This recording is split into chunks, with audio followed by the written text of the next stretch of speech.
There we go. So, You have until the end of the day to resolve that, sir. I'll do the best I can. I've been redacted. Yeah, and my bird won't eat it if it has chocolate on it.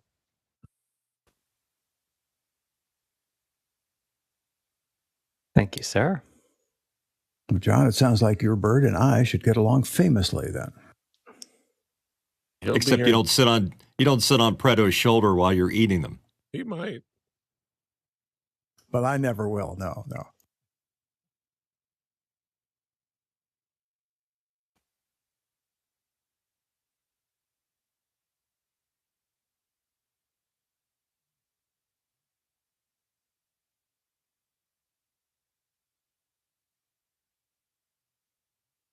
Don't forget, TJ, SDVoE is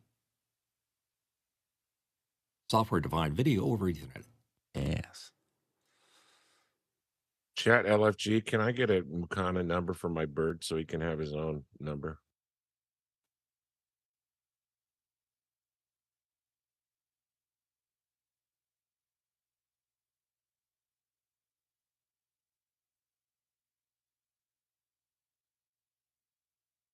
Urge the panelists to review the questions. We still have a few without hands raised on them.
Hello and welcome to Office Hours. If you're finding us on YouTube, you can find out more about what we do at officehours.global. There you can sign up and become one of the producers of the show. You can submit the questions that determine the direction that we head into our show.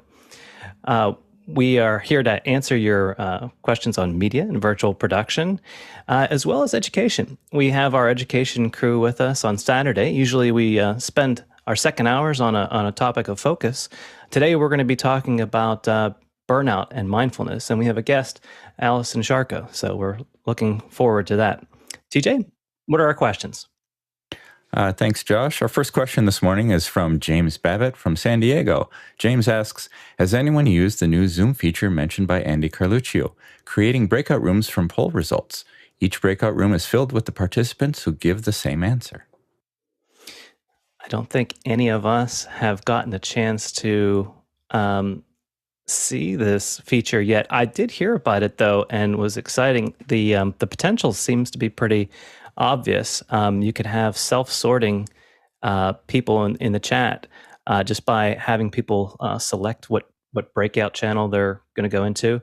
Another potential interest, well, just that. So having people have certain areas of interest, they could also self-select. TJ? I was kind of thinking this might be an interesting thing for like educators if they were working on a remote class, and then it's like, oh, let's get everybody who likes the color green into a room, or everyone who likes the color blue into a room, and kind of, have a little fun with that, and maybe discuss and maybe for like the younger kids who are doing remote classes. I thought that might be kind of a fun thing. Keely? Sorry, problems with buttons. Just because there haven't been many answers on this, I'm going to take this in a bit of a different direction because, hey, have you heard about Discord? So one of the features that you can use in Discord is reaction roles, and those are embedded in a number of bots. And so the concept of using reactions of people to then accord them roles, which then allow them access to what you could call breakout rooms, but in Discord, they would be a voice channel, and they would automatically be allowed access into that area and be able to go there and participate in a different activity. And then that could be time sensitive so that it ends, and then that voice channel can be removed or repurposed or things like that. It's something that I haven't done much of because many of my activities are quite focused, but I see the possibility in taking this concept and porting it to other platforms. But I'm sure that once we get to the point where we're experimenting with it here in OH, it'd be really fun to see what we can do with it. Thank you, Keely. I know you've been helping out with some of our Discord progress here in office hours as well. Are most of the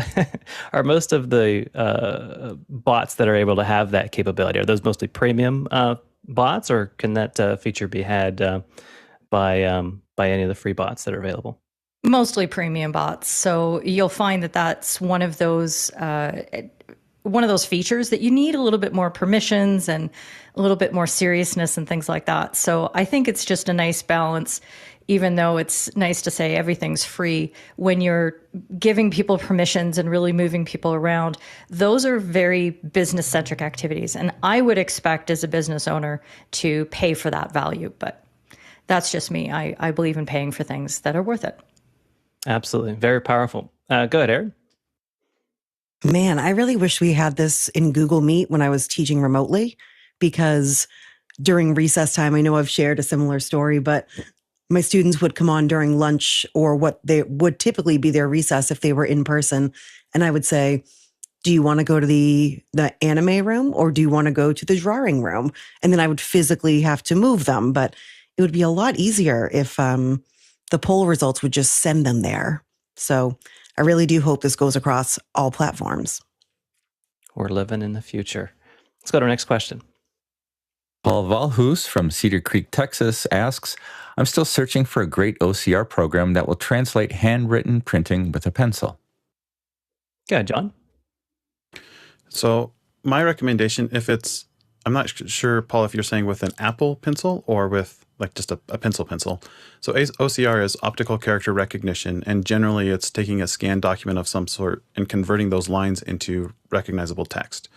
PDF Pen is a good, affordable application that can do that really strongly. The problem with OCR is you'll always lose formatting when you do that.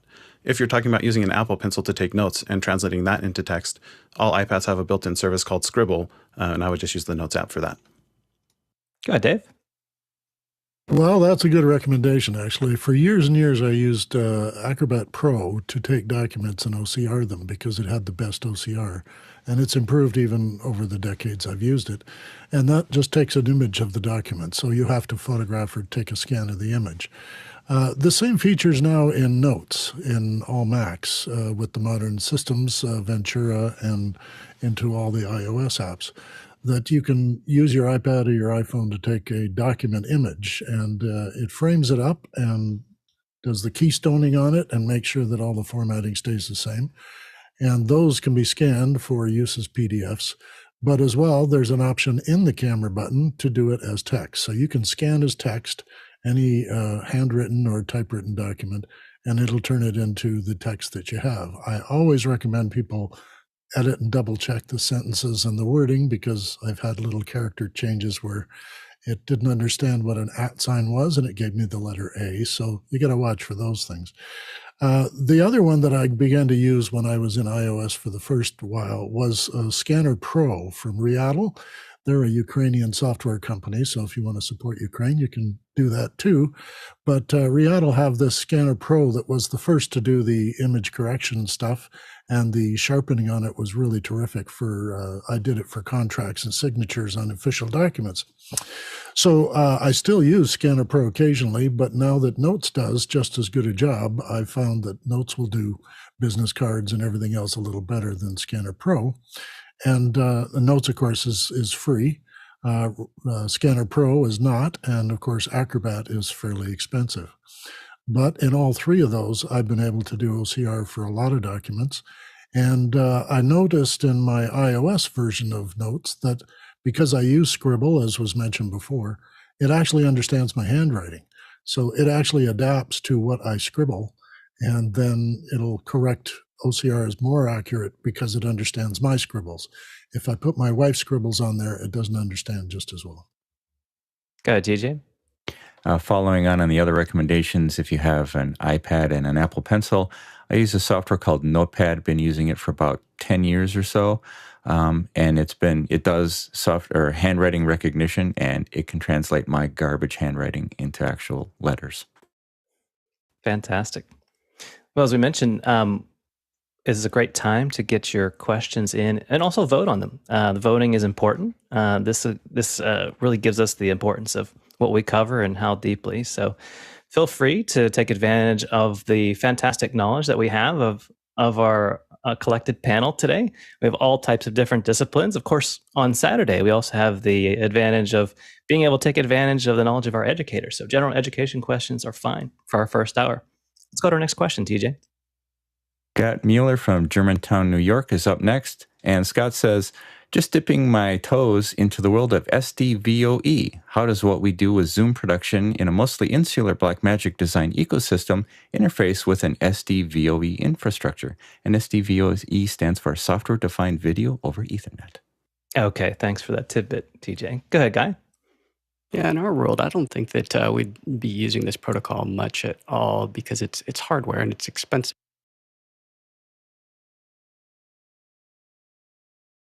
Which are about $1,700 a whack, so you're already up to $3,000 plus your switch, and the switch is most likely going to be one of the Netgear 10 gig switches. Which the other day I showed mine where I went into that area where you can actually define each port, and SDVoE is on these Netgear AV lines. It's one of the protocols, so you set up the path, and in our world, we don't need 444 color or low latency. So that's what SDVoE provides, is this low latency and high color. So for our world where we're doing Zoom and Blackmagic, it's a cheaper way of doing things. If you wanted to run, let's say, a projector or a video wall behind somebody where you wanted fast response and the highest caliber of color, that's what this is for install base. So I don't see it really as a protocol that we'd use. I think more of us are fans of NDI and dealing with just a few frames of latency rather than trying to get zero latency at a high price. And this is also great for corporations where there's a lot of traffic going around and infrastructure. And so this is a way of keeping video on its own VLAN and segmenting things out so they're not colliding into each other and causing users on the network really slow transfer speeds, because we're hogging up a bunch of it with up to 8K. So that is one of the cool things about it, is 8K. So again, high resolution, low latency. There's not the stuff that we're doing. We're not doing 8K. We're not doing 444. So it's unnecessary. So you could dip your toes and drop $5,000 if you want, but you could do the same thing with less expensive options. Next question. Andy Kokendorfer from Viera, Florida asks, has there been an office hours about the best use and best practices for Midjourney and similar AI graphic generation tools? All right. Let's get John Pretta's take on this.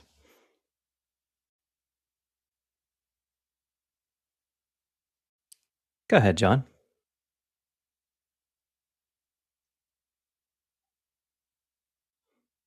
Oh, maybe we can take John Snyder's. All right. Yeah, we had a Midjourney specific office hours on December 27th. I'll put the link in the chat, and I'm looking forward to Tuesday has a Midjourney for Keynote coming up. Fantastic. John, did you have a comment? Yeah, John said it all. I just came back from the restroom, so I was not prepared. So. No worries. Okay, let's go to our next question. All right, Jason Robertshaw from Sarasota, Florida is up next. Jason asks, are there inexpensive turnkey graphics packages for quickly making weather reports for student news programs? Good, Mitchell. You can certainly roll your own with programs like SPX and Here to Record, but I'd recommend it if you just need a template that you like that needs to be populated with data. New Blue has a whole bunch of things. They have an application. They have templates. It's a pretty healthy ecosystem if you need to go there. I think it's newblue.com, but it's a good place to go, and the stuff looks good. Go ahead, Guy. One more to take a look at is Flowix. I haven't checked the pricing exactly to see how much it is, but these guys are in some other software that I've been looking at. The software is Create by who's Create by? I can't remember the name, but they have this as Flowix as the plugin, which is by VizRT. So yeah, take a look and see if that's, it's kind of scary when they say call for pricing or, reach out to us, chat with us for pricing. Let's ready to lead the audience participation, remote graphics production. Let's chat. So, but yeah, take a look at Flowix. That's what the big guys are using. I guess if you're in that group, you'll know. Go ahead, Keely. Yeah, one option if the weather reports are being delivered by stream, I'm not really quite sure what the context is, but you could look at something like overlays.uno. This is a package that is super, super easy to use, and it's got a variety of templates already in the library that allow you to do things like tickers and sports graphics scores and things like that. And weather reports are in here. Here we go. There's weather bug glide and titled formats and things like that. So if this is a streaming production that can bring in the overlays via a web widget, then this could be a nice solution. Next question. Paul Valhus from Cedar Creek, Texas is up next. Can you make a Mac act and look like a PC and vice versa? John, can you help us out? I'm sure a lot of people would say, why would you ever want to do that? But then you have to use the PC at work like I do, and you decide, actually, it kind of helps. Two things I would recommend is you can remap your keyboard shortcuts through system settings, and that will help with some of that memory problems. Secondly, you can download an application called UBar, which will create like a start menu in your bottom part of your screen, just like a Windows PC has. Go ahead, Dave. Well, I've actually used Parallels for years, and I've used it in corporate environments and government environments where my laptop, my Macintosh Mac Pro, would be on the desk and it would have Windows on it. I could also mount Linux in there as well. And you can actually switch between each of the platforms in live. You can go from one to the other just without restarting your machine. It's friendly to networks. It's friendly to disk drives and other peripherals and printers. It finds things on the network just as it does as a Macintosh. And Parallels is now owned by Microsoft, so it's got great support for handling things in the Windows environment and having the latest updates. I haven't turned a PC into a Mac, and I think it's because there's chips in the Mac that allow it to boot the operating system, the Mac OS. So it's really difficult to hack the Mac OS into a PC. But I've heard that some people have made Mac Hackintoshes that run like a Mac on a PC, but I've never tried it. So that's been my experience. I think Parallels is still offered. I think it used to be about $50 a year, but I haven't used it in a while because I've stopped working in the government area. TJ, how's your Mac makeover coming? So I use a Mac and a PC all day, every day, both simultaneously in essence. And the thing that coming from, I admit I was a PC guy way back from the 8088 days, and the text editing commands to move the cursor around are so alien to me on a Mac still to this day that I prefer, hitting home moves the cursor to the beginning of the line, not moving the document to the top of the page. Control End moves the cursor to the end of the line. And so that was a huge hurdle for me to kind of get over when I'm editing on the Mac or editing on the PC. Now, like John said, you can remap your keys that do that kind of thing. So if you want home to behave like you're used to it on the Windows machine, then you can do that. I chose not to do that because I wanted to be able to go from my Mac to somebody else's Mac and not be stuck and not know what to do and not how to be able to manipulate. So when I'm in Mac mode, does take a bit of time to get my brain into, okay, I'm editing on the Mac side of things now, and I got to use Command V instead of Control V, and home and end, and Control up arrow or Command up arrow, Command down arrow to handle things differently. So if you can stick it out, I would recommend trying to, but if not, you can remap the keys. Go ahead, Mitchell. I'm with Dave mentioning Hackintosh. It was a great sport while it lasted. Here's the problem with turning a PC into a Mac. It is possible. You can do it. But as soon as an update is done by Apple, it usually fails because Apple is actively keeping that from happening. But it was a fun practice. It's interesting to point out why I did it, just as an experiment, is I had a very expensive at the time NVIDIA card in my Apple, and all of a sudden, when I went to Cupertino, it just stopped working. And, the ultimate, information that I found out was that Apple said, whoa, we're not going to work with NVIDIA today. And I'm like, what? So that's why I tried the Hackintosh, because it would work with it, but it relied entirely on people posting BIOS and driver updates and things like that would allow that to happen. So it's, again, a sport, not necessarily a plan. Yeah, and a couple other things you might try. TJ mentioned a little bit about the keyboard mapping. I have a Logitech keyboard that is helpful. It accommodates both the Mac and the Windows mapping. So you can have some of the custom software in Logitech to go ahead and map some of those out. And sometimes you'll see something a little strange, like maybe vMix running in a window on a screenshot with the little traffic lights at the top. That's because a lot of times people are using remote controls off their Mac to control another PC. And so eventually they get the same functionality out of it. TJ, do you have more to add? Yeah, I just wanted to give a shout out to Microsoft and the remote desktop solution that they have for Mac when you want to remote control a PC. It is absolutely brilliant. It is, in my opinion, way better than anything Apple has done.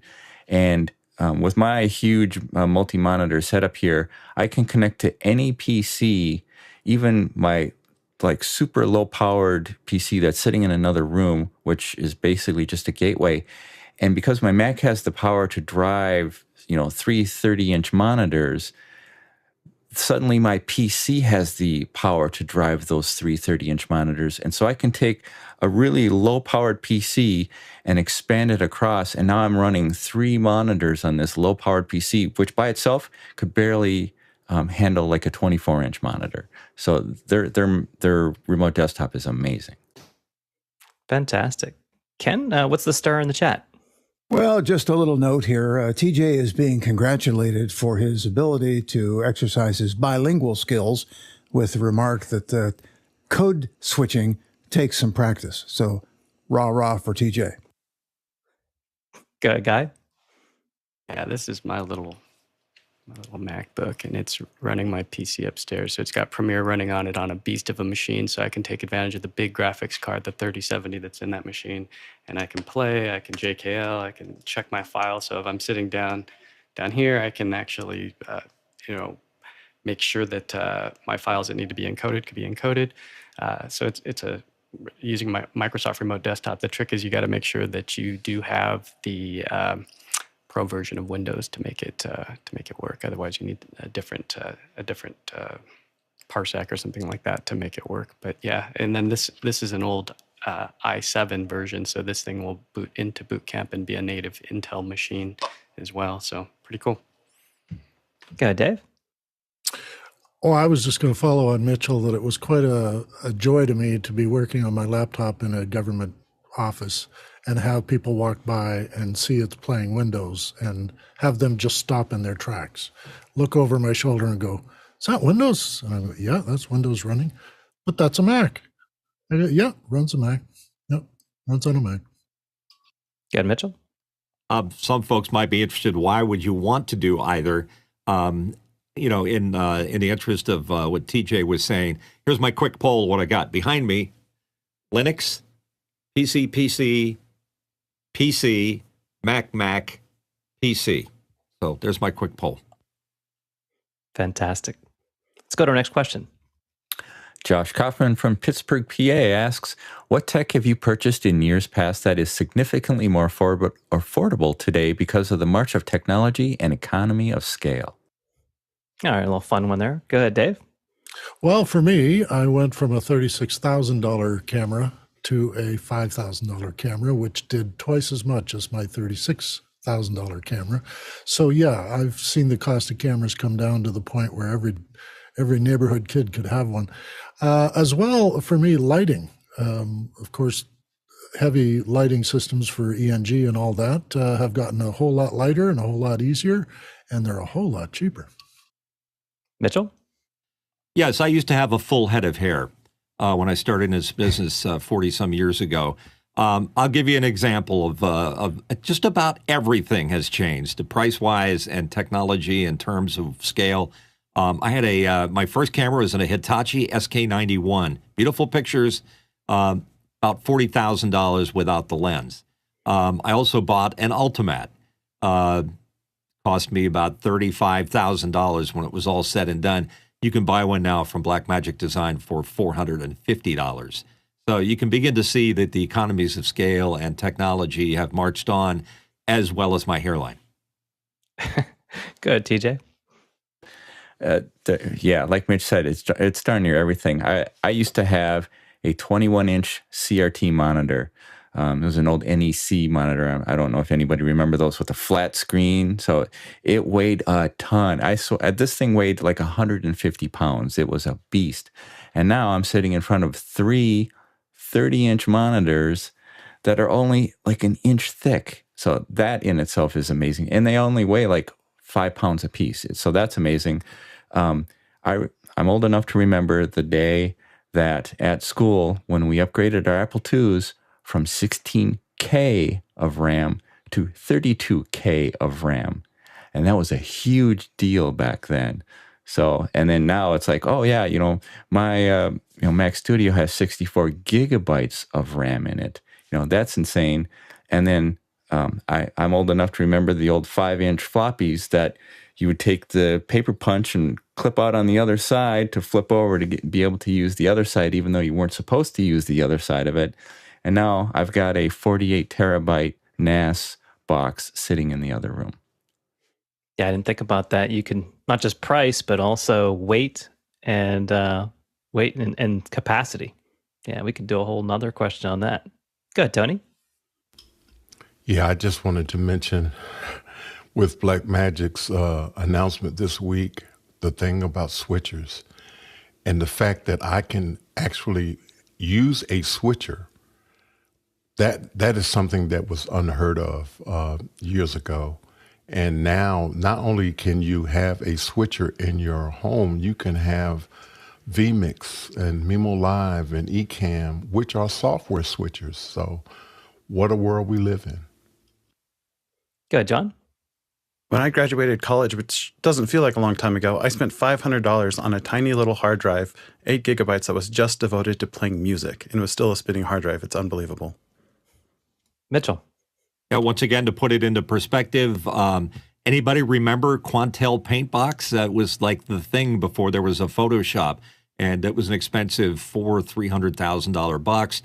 We also at a studio had a thing called a Mirage, which was a DVE device that could do maybe a fraction of the things that your little ATEM sitting here on your desk can do. It was a $1 million piece of equipment to run on a PDP-11. So things certainly have changed.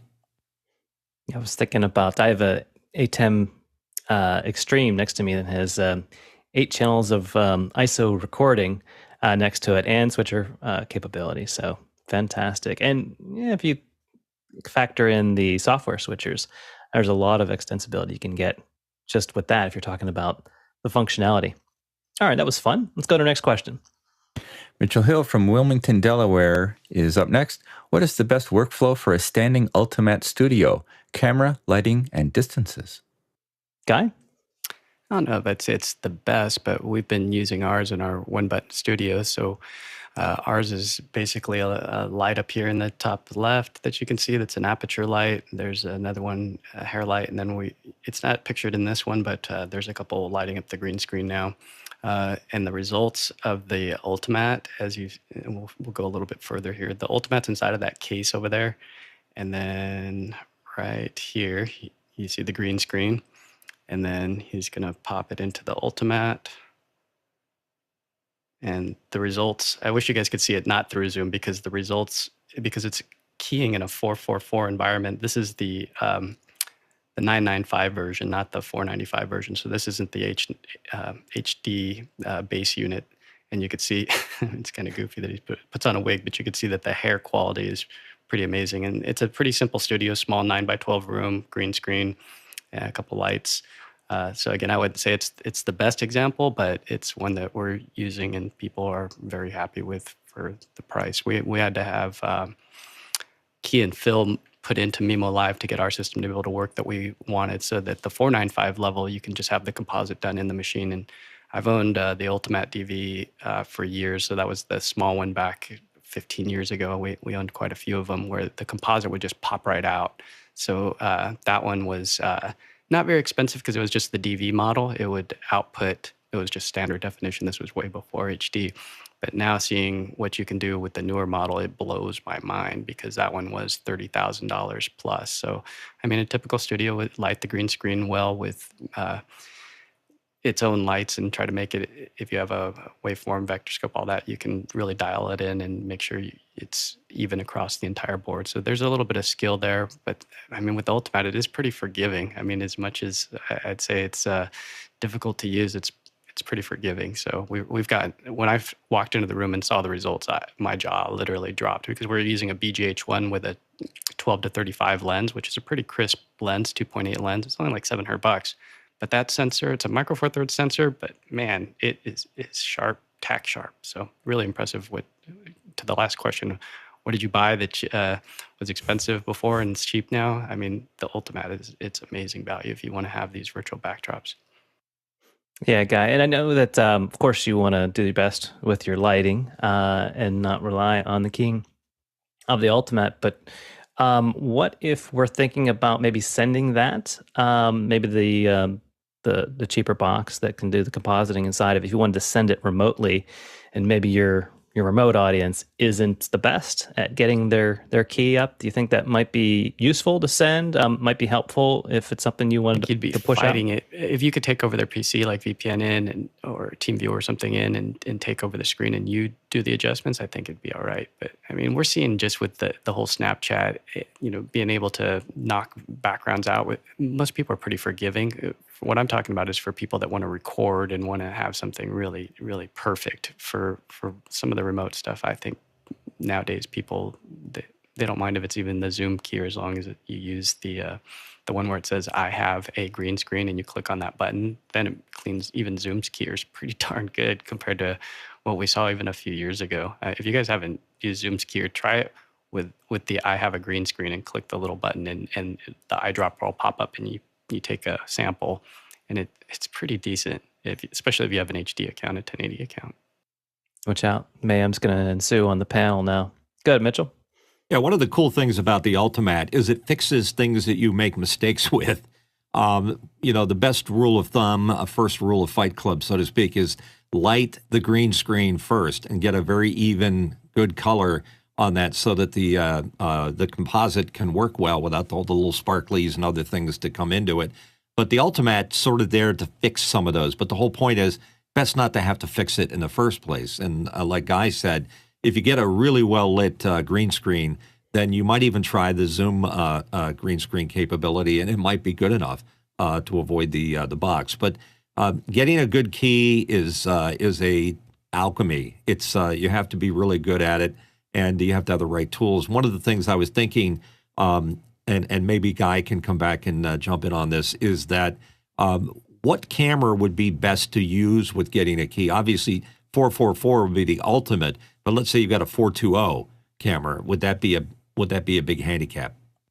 Well, typically the 420 is going to happen in the record cycle. It's not the output. So the HDMI is normally uncompressed, or it's 422 on most of the even cheap cameras. So you're getting the full bandwidth. Where they dumb it down is at the record side. So it's not really an issue. So depending on if it's a even $700 Sony ZV-1 or whatever, that's still going to give you an amazing picture because it's going in digital. In the olden days, when we first started doing this stuff, we had cable issues and get soft because it's going over composite or component or S-video. And nowadays with pure digital and going into a digital box, doing a digital composite in this 444 atmosphere. So if your background is let's say a laptop and you're feeding in a pure digital signal, and that's 444, the color processing is happening in 444, and you got all this math that's happening for you that's super complicated, but they make it easy with Ultimatte software. I mean, that's part of, you can go advanced and dig into it if you want and adjust the 37 controls, or you can just dumb it down and keep it nice and easy so that you're getting good results. But you can fine tune it if you want to be an engineer and dive deep. TJ, do you want to weigh in? Yeah, Mitch's question also mentioned distances, and I was just curious. We haven't talked about distances at all, and wondering, especially from the green screen to the subject, is there a recommended distance so that you're either not getting any spill or shadow, spill from the green onto the subject, or shadow from the subject on the green screen, if that makes a difference? And then subject to camera, is there any recommended distance between subject and camera? I think in the olden days, there was more of a rule of thumb of you want to get a good 5-6 feet away, depending on how bright your lights are. But I've seen people get away with even like we're doing maybe 3 feet on ours. We're just using some pavo tubes now on the sides. They weren't in that picture, but that's what we've added is 2 pavo tubes. And yeah, you want to be aware of what they call it spill bouncing back onto the person's head and shoulder, especially if they're wearing light colored clothing like a white shirt, and then the green bounces back on. That's where it's really apparent. So you can get away with some wardrobe changes to alleviate that, but where it's nasty is like blonde hair with green bouncing into the hair and then having to do a despill correction, because then the opposite of green is magenta. So then you're adding magenta into blonde hair, which really starts to add some funkiness. But again, yeah, if you can figure this out in pre-production and figure out what lighting and staging and all that, the room dimensions to avoid these pitfalls, then you just don't have to deal with it. But the cameras are also a lot more sensitive. So this used to be an issue in the olden days where, man, I must be getting old because I keep saying olden days. So we used to have a lot of high, because the cameras weren't as sensitive, we had to have a lot of brighter lights. And that's what caused that bounce back. And so nowadays what I'm seeing with our studio is that because the camera doesn't need as much light, we're not getting as much spill onto the talent. Sorry, Guy, my fault. Next time I'm going to put a question in that says, what's the youngest person you've heard using the expression olden days? Go ahead, Mitchell.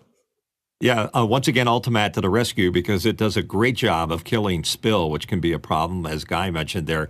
And to TJ's point about shadows, Ultimatte will do shadows, which is kind of cool, because if you're doing a weather thing and you put your hand up and it's just like flat and it doesn't have dimensionality that a shadow would go. An Ultimatte will allow a shadow or semi-transparent things like a glass of water to be held up in front of the screen. You'll be able to see the Ultimatte working behind that. So that is a nice touch when you're doing a key, is to be able to have semi-transparent. In a practical sense, if you're turning your head and looking through this area of the glasses that are semi-transparent on most other keys, you'll get all blotchy and messed up. With an Ultimatte, it'll show through just like this was a background here. Fantastic. Guy? Yeah, I was showing it in after hours. If you guys want during the week, ping me on Discord and let me know. I'll walk right into that room and grab a glass of water, or I was doing it with a water bottle. It was an Aquafina water bottle the other day, and it had a green cap, and so we did have some issues. But I can open up the app if I get the admin privileges from Jason, and I can show you guys where he's got it set. I don't want to mess it up too much, so I don't know how much of it. Well, maybe I'll just save the settings. But yeah, hit me on Discord, and I'll show you guys what it looks like with the interface and any kind of transparent object that you want to play with. All right, fantastic. We had a great discussion there. Let's go to our next question. Rashid Trivedi from Daytona Beach, Florida is up next. Keely, it's loving having you on. Could you help explain partially the update that was out for the 21st of this month? I read something about server and paywalls. Go ahead, Keely. Yes, Harshid, that announcement actually on the 21st was probably more to announce the 4K integration and offloading of work onto the NVIDIA graphics card, but they took that opportunity to re-announce something that they had announced a little while back, which was the server subscriptions, which they targeted at creators, which was, I thought, a very interesting angle to take, because they haven't really talked much towards the creator community prior to that. And what they did is they recruited a few of the popular creators, but the biggest one here being Marques Brownlee, and he did an entire segment on this. And what they've done here with the Discord embedded or native subscriptions is they've made a very easy way to create 3 tiers of memberships of monthly subscriptions, and people can pay with credit cards, Google Pay, Apple Pay. They're working on PayPal and crypto, which is really cool. And it allows you to easily create benefits and access to different things inside the server. But that actually isn't the only tool that's ever been available, because there is a very, very popular bot called Me6 that has had memberships for quite some time. They had to readjust their naming when Discord came up with their product. I'm sure they were in a conversation and Discord said, hey, can you change yours to monetize and nobody will get mad? And they said, okay, and off they went. So the built-in Me6 subscriptions allow you much more flexibility. So here on my server for Discord Coach, I have 2 levels of memberships, but I can have up to 10 tiers, whereas the built-in Discord server memberships only give you 3. And you do also get your built-in page and things like that if you want to show off those memberships. But the biggest benefit to me is that Me6 only takes 5% and Discord takes 10%, which to me is a bit much. But when you have it built in, it makes sense. Actually making the memberships, the subscriptions, very, very easy. Doc and I actually did it on his stream live the day after it was announced, and we just went through and clicked through things. I had no previous knowledge. We just went through it and it worked out really beautifully. And now he has that set up on his page, on his Discord right here. So it's a really neat way to do things. They obviously targeted creators, but I'm thinking that by reaffirming that message or sort of re-releasing the feature in a press release like that, maybe it didn't catch on quite like the house on fire they were looking for, and thought, oh, we need to tell some more people about this. And it was a bit maybe targeted to creators over muchly. So we'll see how this goes, but it's a great way to get some support back to the person who owns the community or the business that owns the community, and get it moving in a money positive direction. Seems like a pretty big deal, Keely. Is this something that would utilize some crowdfunding like Patreon, or maybe compete with those platforms?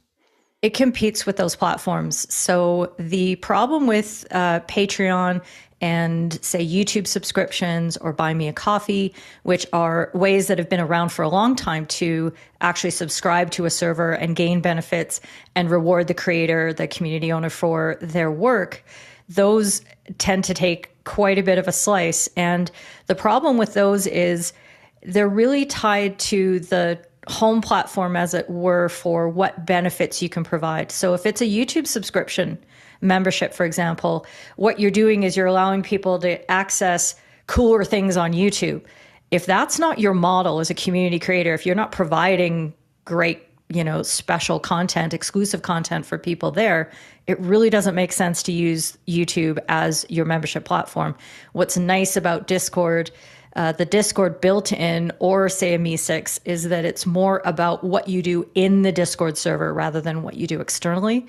So it's just a question of what option fits your business or community model the best and how you want to deliver that exclusivity. Very nice. I don't know if you've gotten any chance to kick the tires or see how well it's been implemented yet, but I know that in past I've been able to purchase Discord assets like bots using Patreon and some of the other ones. Do you see this sort of taking over, or maybe being a big draw to someone's Discord server because they have these payment options? Yes, I think so. I think a lot of the the premium bot owners looked at this and went, "Oh, really? Now I don't have to use Patreon to do things." Because whenever you take people out to an external platform and say, "Okay, pay me there, pay the membership fee there, and I have to write community posts to alert you to things that are happening there," you're taking people away from your community. And for me, the whole power of what Discord can provide is that whole experience inside the community. So people are there, they pay for things inside the community, they're not going off platform. It's all about that stickability aspect. So I think there's a lot of folks that if it wasn't a formidable task to move memberships, and it really is, it's not fun. I've done it a couple times to move to a different platform. I think a lot of bot owners would be saying would be jumping on this right away, just because the ease of use, the embeddability, everybody knows that that's the way to go. So yeah, I think it's going to happen. Yeah, absolutely. It seems like this is a big draw, big deal, that people think that they can monetize. They may choose Discord over other options, seeing this. So fantastic. How long has this been rolled out, Keely, again? Let's see. If I look at the date that was on the that was on the YouTube video, I think so. That was 2 months ago. Yeah. So it was about mid-December that Discord released the native function. But like I said, Me6 has had it embedded in their bot for, I think, 1.5 years now. It's been a long time. It's just not been, super well publicized, because for all the great features about Discord, apparently it takes somebody like me to come on a show like Office Hours and, spread the word and surprise everybody with this knowledge. So there you go. That's right. We were waiting for you there. All right, let's go to our next question. Ronnie Hofsey from Tromsø, Norway says, I know Netgear M4250 would fit perfectly. If not planning for NDI, only Dante and multiple VLANs and SFP Plus for trunking, what would be the right choice? Seen a lot of TP-Link products being used.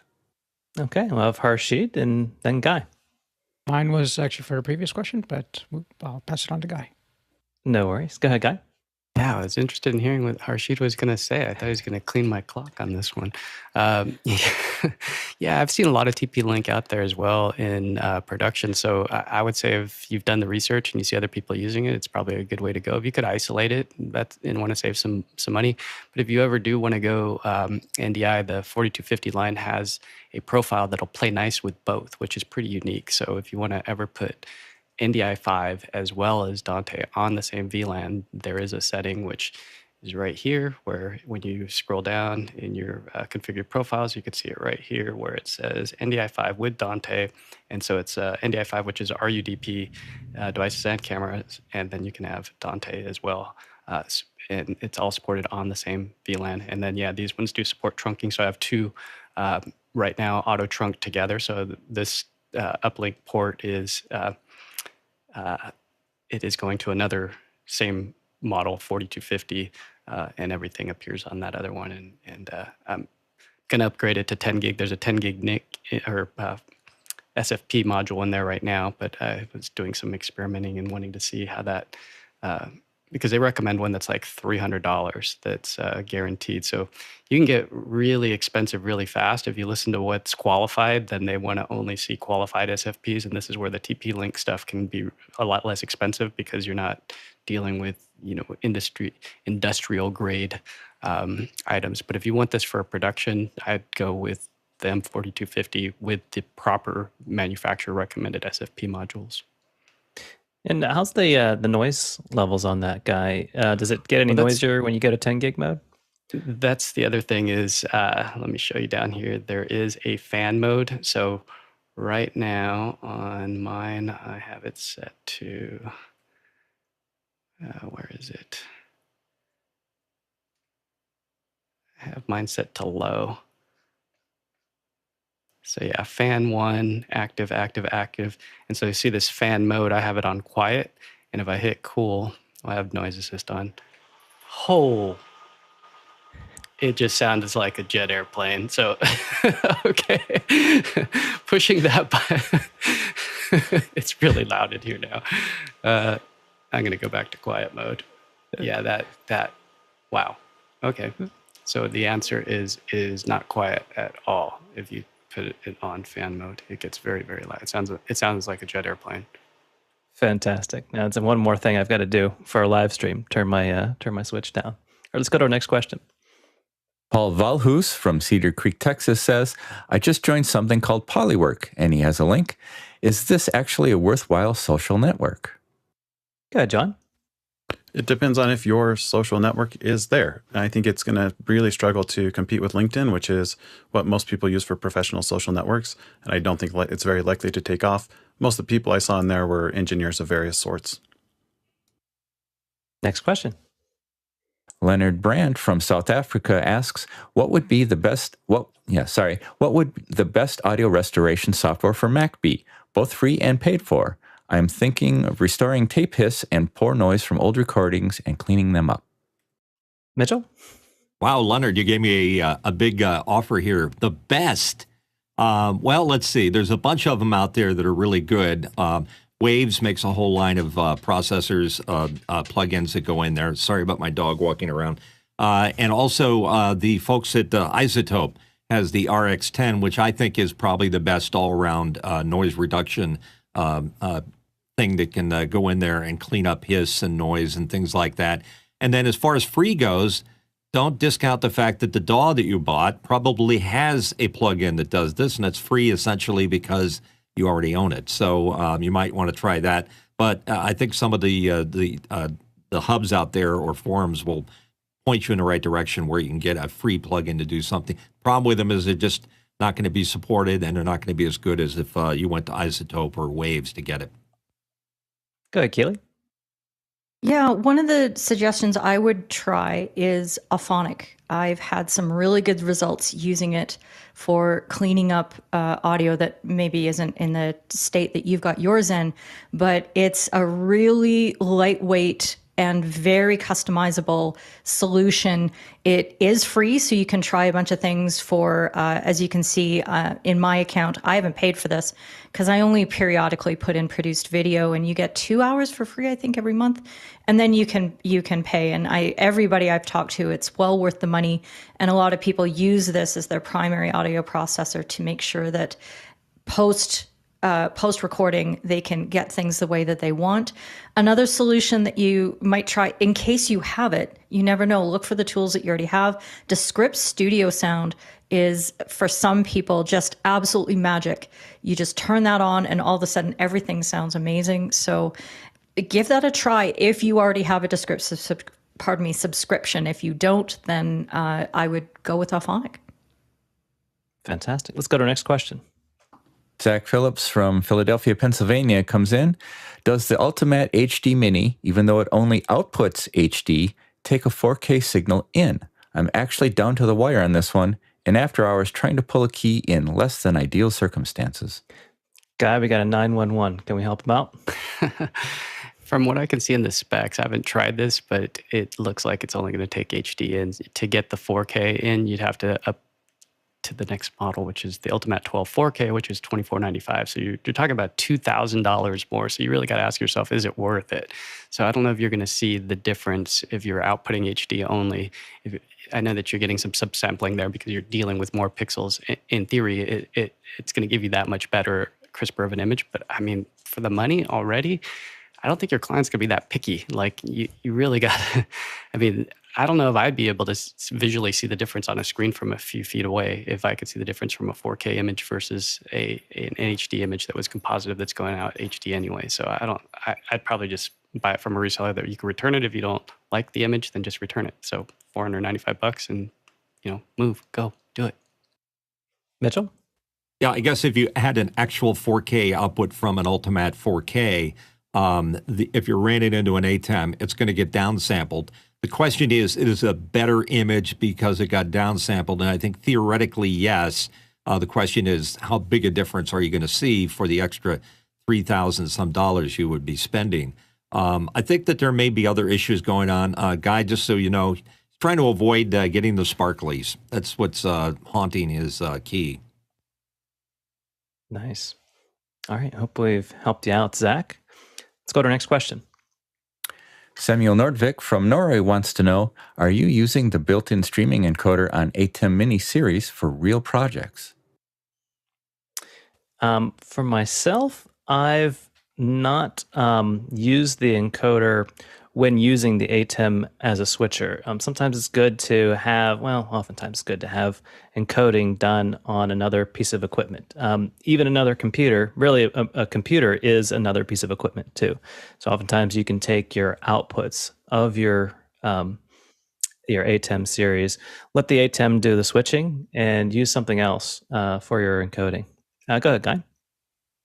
Yeah, I really like to separate them because I like to fine tune, and there's things that I like to adjust. Like if I'm sending mine H.265 over to another place like AWS first, and that way I can deal with smaller transport sizes, especially if I'm going over cellular, I can save money by not, if it's a multi-day event, it really starts to add up. And I just like the redundancy of having not just even one encoder, but two. And if that ATEM grade thing happened, if I had to unplug my ATEM to reset it, you'd nuke your stream. So I'd rather have it separate. And then I always have a fallback position anyway to camera one or my wide shot, and being able to still stream.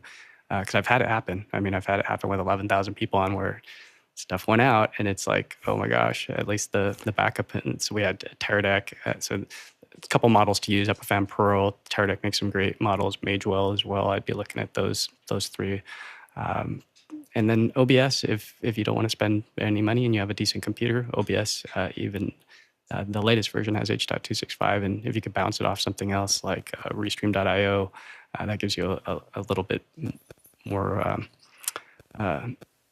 just there's other ways that you can push stuff around if you send it somewhere else to give you a little bit of a backstop. Yeah, well put. And I don't mind having it built in, and sometimes you can take advantage of it, especially if it's something that's not mission critical. But if you can, try to stream out like Guy says.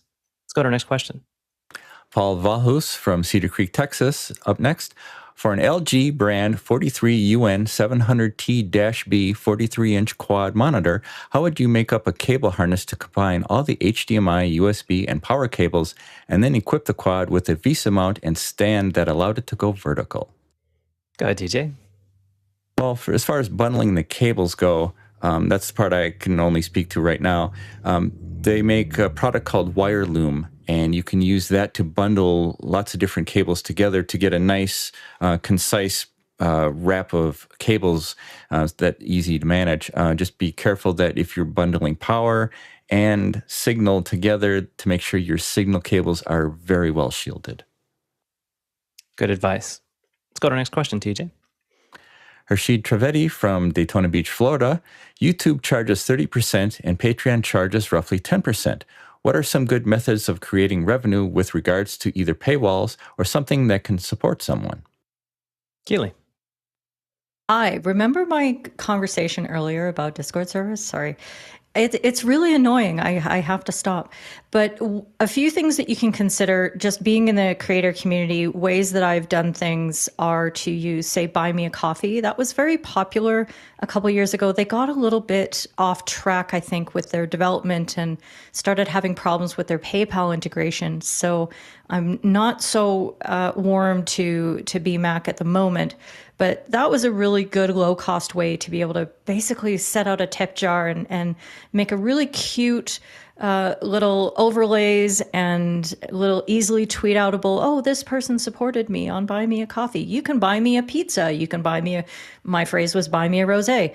And that's a nice way to do things. PayPal has a little link that you can use and people can just send money to your PayPal. I know there's lots of people who hold out tip jars for Venmo. To me, I'm more of a fan of creating a longer term relationship with people who you can provide value to, that you can have a sustained relationship with. Tip jars are very just, I don't know, it feels cheap and not too valuable to me. So I'm looking for something that says, I'm going to give you something valuable on a long-term basis. Here's my product. here is my membership. Come on board. And of course, I'm using Discord for that, but I've been using, WordPress subscriptions and things like that and WooCommerce on more elaborate websites for a few years, and that's worked out really well for me. So hopefully that gives you a few ideas. John, what are your thoughts? I think it's really important to understand your product market fit, which is a fancy way of saying knowing who your audience is and what they want. You could make the best sailboats in the world, but if you sold them in the middle of the Sahara Desert, you probably wouldn't make as much money as if you sold bottled water. So you want to go to where your audience is, even if that means you're paying more on like a cut, because take, for example, YouTube. Maybe YouTube takes 30% of the profits, but if they have 3 times the audience, it's well worth the difference. So go where your audience is, charge a price that you can afford to charge, and then let the rest work it out by having great content. I love it when you say it the fancy way. All right, let's go to our next question. Paul Walhus in Cedar Creek, Texas. Storaxa looks promising as an open source network attached storage, and it doesn't require any hard drive rails. Does it have a future vis-a-vis Synology? John? It's a really cool looking device. Remember, it's on Kickstarter. In Kickstarter, you are not buying the device. You are paying for a business to start up. You might or might not receive it. So you might just be donating money to a business and not getting any sort of equity in the business itself. Yeah, it is. It's tempting though. If you have some disposable income, you don't need it, mission critical, it could be fun, to fund some of those things. Let's go to our next question. And our final question for the first hour, Paul Walhus in Cedar Creek, Texas. How do you gauge when to sell a piece of used gear on eBay? Go ahead, Dave. Well, I usually judge if I haven't used something for about 2 years, and if I had to go dust it off, that's going to be when I put it up on eBay. Yeah. The dust of death. Gotcha. Go ahead, Mitchell. When it stops working. Remind me never to buy anything from Mitchell. Go ahead, Guy. Yeah, as somebody who sold, 69,000 items on eBay with 100% feedback. It's sorry, that was a little bit of a flex.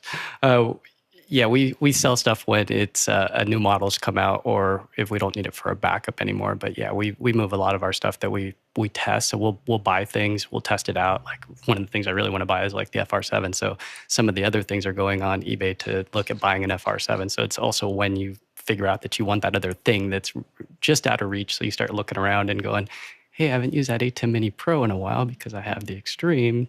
It's time to go. So that's how some of our decisions are made, is just like what's next and when's the usefulness and do I need it for a backup? Keely? Not that I like Facebook, but there is Facebook Marketplace, and it is sometimes a good place to perhaps list your more consumer grade products and get things offloaded a little faster. You need to have a high tolerance for jerks who might stand you up, but other than that, I do recommend it as a way to at least sell to your local market and get things. And to me, Dave, 2 years is too long. I'm one of those minimalist jerks who wants to get rid of things in about 6 months if I haven't used it, because I also live in a small apartment, but your mileage will vary. A fun fact, that background back there, Facebook Marketplace, just saying. All right, folks. Well, we appreciate all of the questions for our first hour. We're not going to waste any time of getting right into our education hour. John, what do you have? Thanks, Josh. Our topic today is stress and burnout in education specifically, but if you have questions about stress and burnout, I'm sure they apply.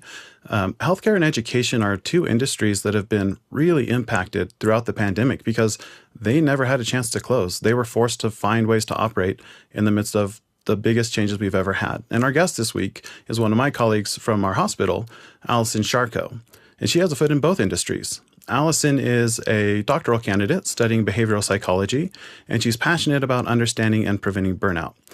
Also remember that this point in the school year is when students are starting to get disengaged and teachers are really starting to feel the impact of going through yet another school year. So it's a great time to talk about stress and burnout.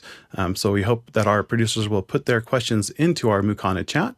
But Alison, can you share us a little about your work and background, especially as it relates to education? John. So yes, hello, my name is Alison Szarko, And as John mentioned, I'm a doctoral candidate at the University of Nevada, Reno, working on my degree in behavioral psychology. And I've been working in a local healthcare system in Northern Nevada for a year and a half. But prior to that, I spent 7 years working at the UNR Medical School, helping the executive leadership teams and faculty build evidence-based burnout and implicit bias management curriculums that we wove into the medical school education so that future physicians would be equipped with the best practices for how they can manage their biases and burnout.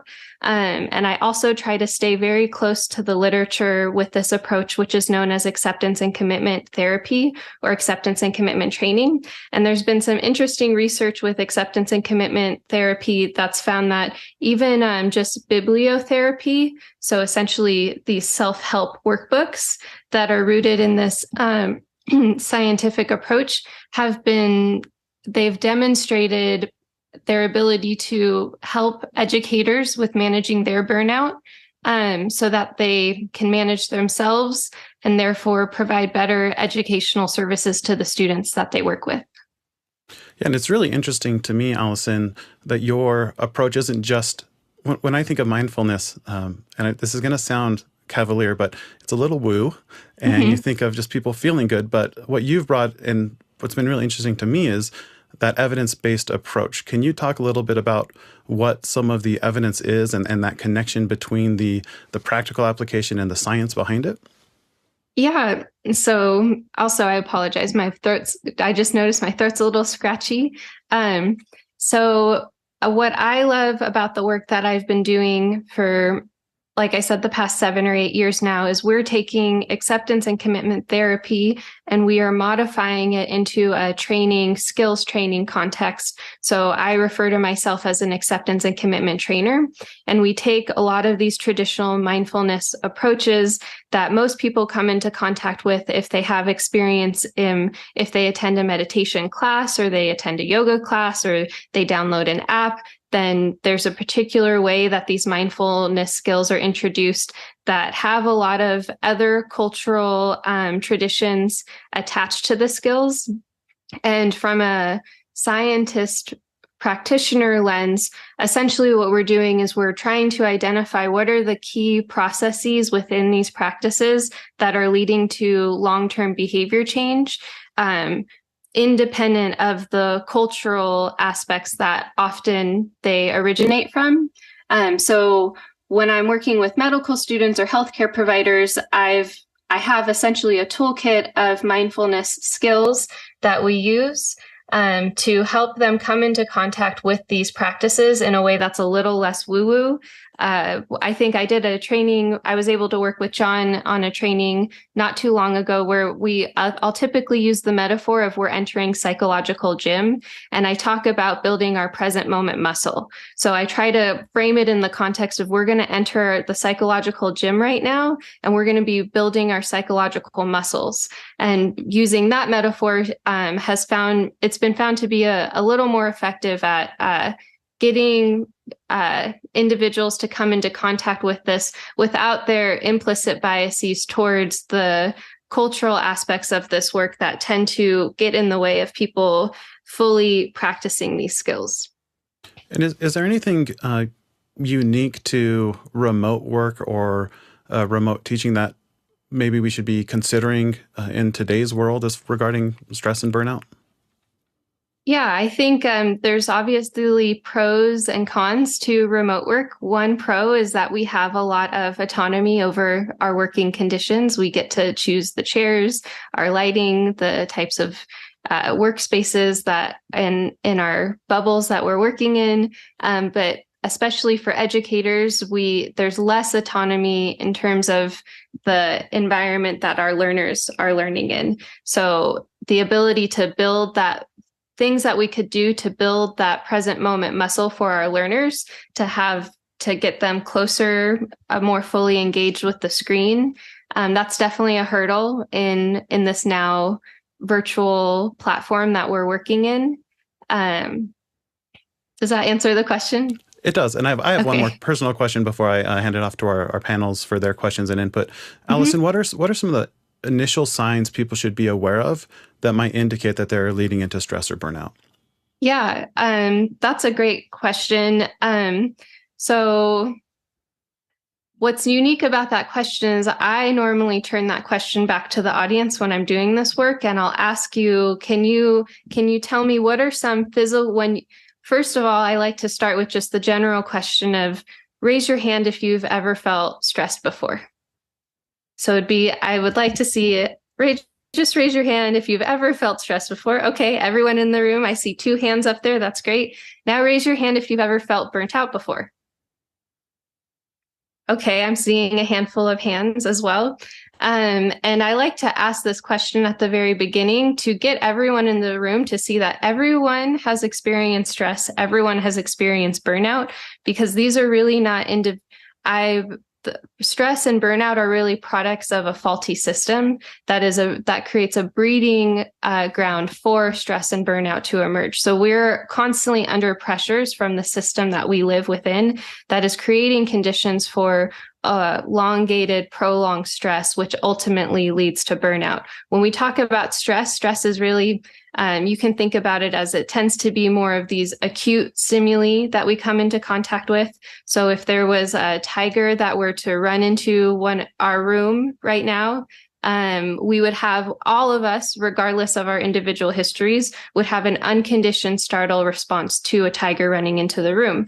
And that would be considered a stressor. But if we're constantly coming into contact with these psychological tigers for an elongated period of time, that's when we find ourselves in this realm of burnout, which is typically described as being comprised of 3 main components: emotional exhaustion, depersonalization towards ourselves or towards others. So that's when in healthcare, oftentimes it's when we start treating people like numbers rather than people. Also in education, when you start depersonalizing your students, and it's more difficult for you to take the perspective of your students and have empathy and compassion for them, as well as having empathy and compassion for yourself.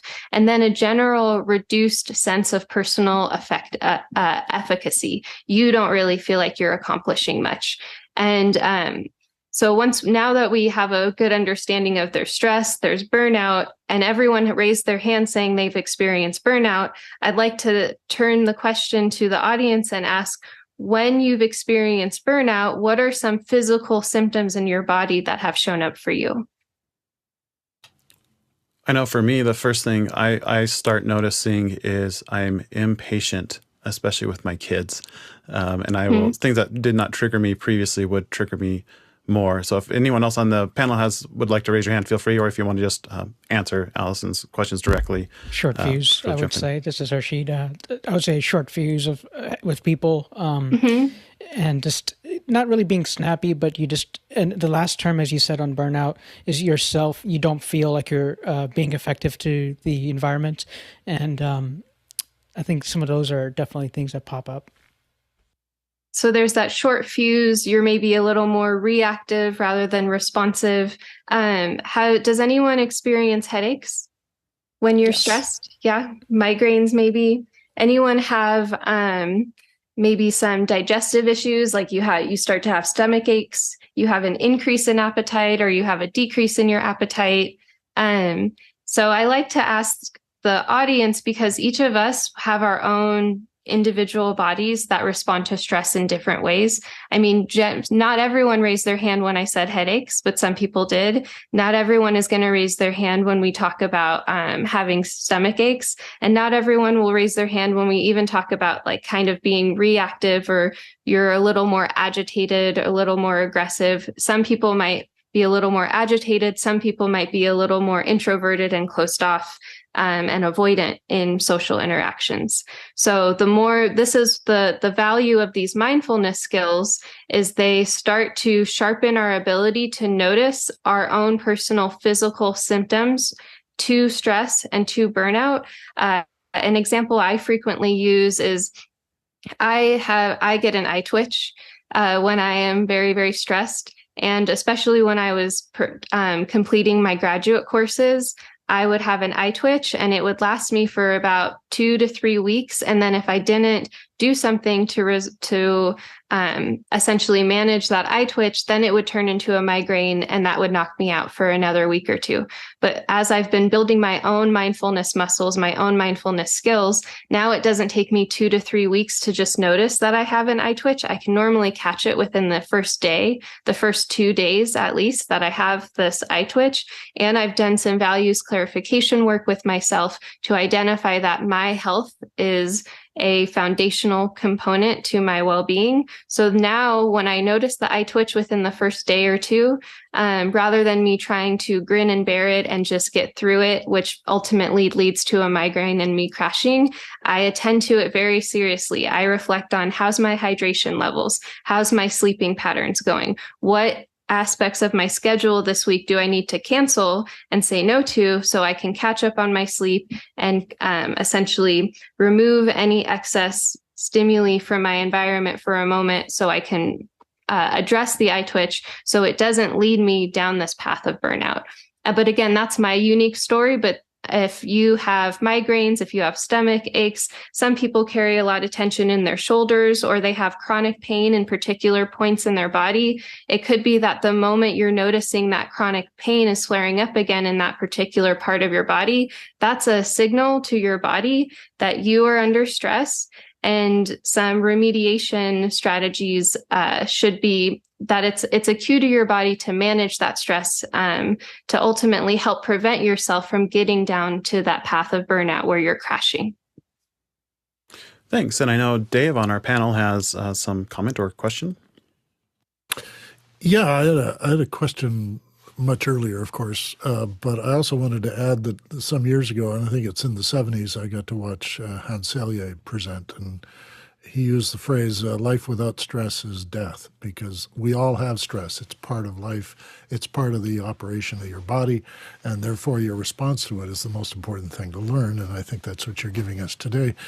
I did want to ask if you felt that uncertainty about the future is a source of stress, certainly in the work and career environment. Yeah, though, first of all, I 100% agree with the comment that phrase, that life without stress is death. And that's why another aspect of the acceptance and commitment training and therapy model, or ACT, is that acceptance piece, which is essentially understanding that stress is a signal that you're alive. And it would be very condescending for me to go into a room of people and tell you my solution for you is don't be stressed, because that's obviously not very effective. So this work is really, I try to emphasize that it's not so much a stress reduction training or a burnout reduction training, but really a stress management training and a burnout management training. So accepting that stress is an inevitable aspect of our lives, and what psychological tools can we carry with us in our toolbox to more healthfully navigate those stressors when we do inevitably come into contact with them. And then this uncertainty towards the future is another psychological stressor that all of us have come into contact with. It could be in relation to our workplace context, the uncertainty of our jobs, but also we experience uncertainty in relation to our personal relationships with others, in relation to our own personal health and well-being. And in the psychology literature, this actually comes back to mindfulness and building our present moment awareness skills and noticing what is within our control in the current present moment that can help us manage our stressors versus what are things that we are getting hooked or attached to that are really these hypothetical future events that aren't really out of our control, and how can we sit in our uncomfortableness and still continue to move in the direction of our values. So another aspect of this work that I like to orient people to is oftentimes when we are spending too much time in the past, it's correlated with symptoms of depression. And when we're spending too much time in the future, it tends to be correlated with symptoms of anxiety. So now when I find myself getting caught up in these hypothetical future events, I'm able to notice this is my anxiety that's showing up for me right now. I'm spending too much time traveling into a hypothetical future event that hasn't happened yet. These events are out of my control. I can notice it. I can be aware of it. And I can identify in this particular context, what actions can I take that'll move me closer to my values, even in the presence of this uncomfortable feeling of the uncertain future. I love your phrase about being sitting with your uncomfortableness. That's a Buddhist practice. So yeah, I endorse that heartily. Mm-hmm. Yeah. On that note as well, with the ACT model, it's really broken down into teaching 6 core psychological skills. And 4 of those skills are these mindfulness practices that are heavily influenced by Buddhism and traditional Eastern practices. And then the other 2 of these 6 skills are values clarification and committed action, which are more rooted in American pragmatism and Western culture. So the ACT model is influenced by both Eastern traditions and Western traditions. And I think it's been using those Western traditions in the context of United States medical schools and United States healthcare systems that's allowed me to introduce these traditional Eastern practices to healthcare providers and to educators in a way that they are a little more open to coming into contact with. All right. Harshi, did you have something to add? Yes, I did. I wanted to speak about, I'm vision impaired, and having the difference of what stress is to what the affects is to your disability per se.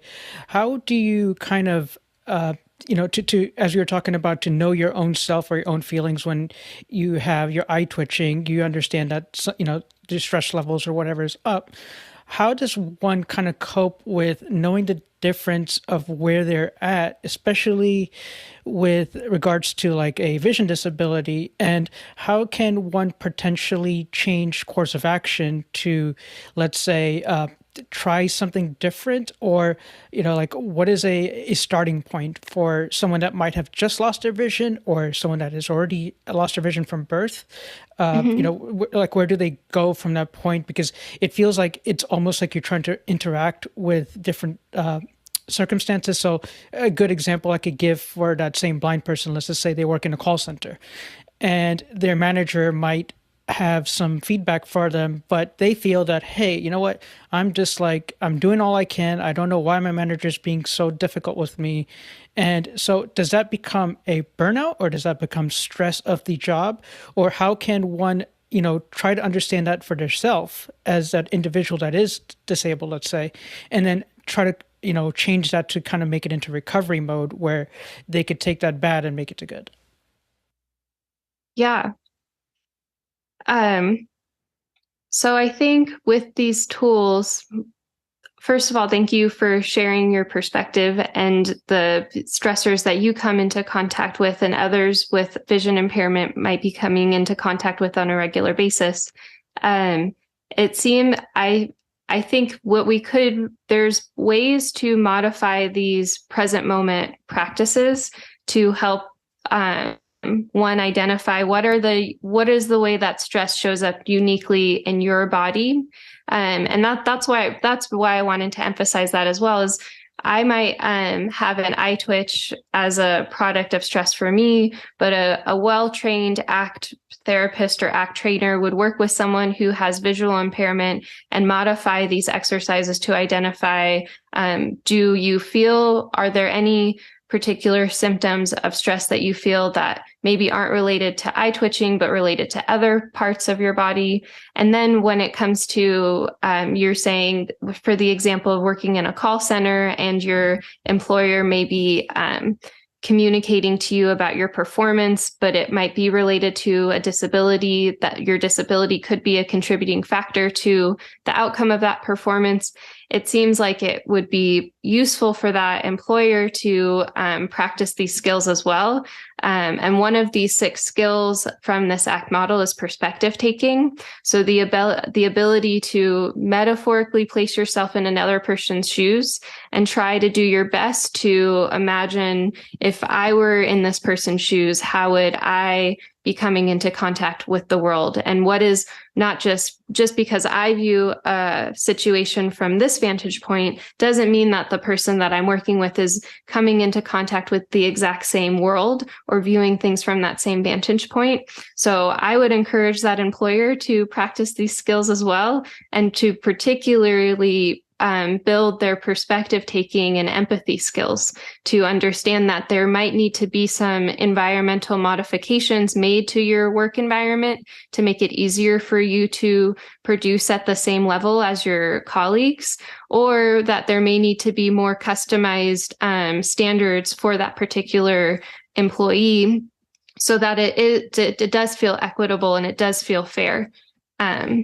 Did I do an okay job with answering your question? Absolutely. Okay. Because like I said, it gets confusing sometimes, right? Because there's different affects and effects and different disabilities. So like, someone that has anxiety is a disability technically, PTSD, but then it might not be technically known as a disability, but it's debilitating. So, just trying to get my clarifications here, but appreciate it. Thank you so much, Alison.